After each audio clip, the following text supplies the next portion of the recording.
Hello, my friends. I'm Clover. This is Genuinely Approachable Sudoku, and today we are solving a puzzle with kind of an interesting title. And if you don't want spoilers, go ahead and turn off the video and try it yourself now.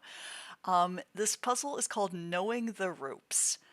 And this is a classic Sudoku by Newman, so it's just normal Sudoku rules, replacing the digits 1 through 9, ones each in each row, each column, and each outline 3x3 region.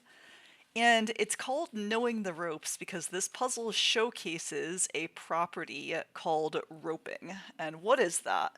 It's the property of a Sudoku grid where your digits repeat in kind of roped or almost braided looking sub-rows or sub-columns like this. And the reason it happens in this particular puzzle is because the digits 1, 2, and 3 go in these three cells. They can't go here because these are already occupied by other digits, and they also can't go here because these cells are already seen by the orange cells, so they must repeat here. Those are the only three positions for those three cells. And now, because we have those three orange cells here and here, they also have to go here because there's nowhere else in region 3 or in row 2 where they can possibly go. And that repeats throughout this puzzle. So it's here in orange, so this is 1, 2, and 3. There's a 1 and 2 there, so that's a 3, 2 and 3, so that's a 1, that's now a 2, and then 3 and 1.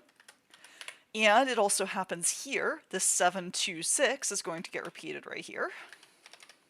And again, down here, these are going to be 2 and 7, and I can make some eliminations there real quick.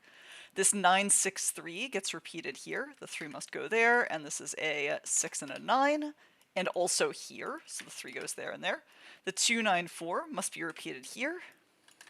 2, 4, 9, and also up here. And I'll make some quick eliminations right there. Now we can even go a little bit further with this and say, well, the 2, 8, 5 also gets roped. It can't go in these cells, so it must go there and there. So that would make this a 5, 8 pair, and would also make this a 5, 8 pair. And I know there are other cells I can fill in already, but I want to take advantage of the roping for as long as I can. This 4, 5, 6 has to get repeated here and here. And right here, the 1, 5, 9 will get repeated there and there. So that will be 1, 5, 9. That'll be a 5 and a 1. And finally, this 3, 5, 7 will get repeated there and there, so that makes these two cells 7s. And now we're just going to fly around the grid and fill in the digits that are the last remaining digit in their row, their column, or their region. So now we can pencil mark these guys in. These are going to be 1, 4, and 7. I don't actually need to pencil mark. I can see that those are all restricted by the digits in the columns already. These are going to be 1, 6, and 8, and the shortcut, by the way, is just to look at these. Because we already know the puzzle has roping, we can actually just continue taking advantage of that roping, because you know that if one part of a row or part of a set of rows or columns is roped, you do know that all of the other ones are as well. So in a set of 3 rows, for example, as soon as we figure out that these guys are roped, you also know that these guys are roped and these guys are roped. It doesn't necessarily apply to the rows like down here or like the columns, but in this particular puzzle we do have a lot of roping all over the grid. So these are now 7, 8, and 9. These guys are going to be 3, 4, and 8, which resolve. And I think that that is going to give us enough to just finish off the puzzle using some classic Sudoku techniques real quick. So let's just finish up. These are going to be 6, 7, and 8. That's not a 6, that's not a 7, because there's a 7 in the column. So there's my 7. This is now the only position for a 7 in this region. This is going to be an 8 and a 9 to finish the column.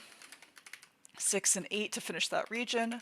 That's now a 6, which resolves the 6, 9 pair. And the last two cells in the grid are 5 and the central 9. And that's how you solve Philip Newman's lovely, quick classic, Learning the Ropes, or Knowing the Ropes.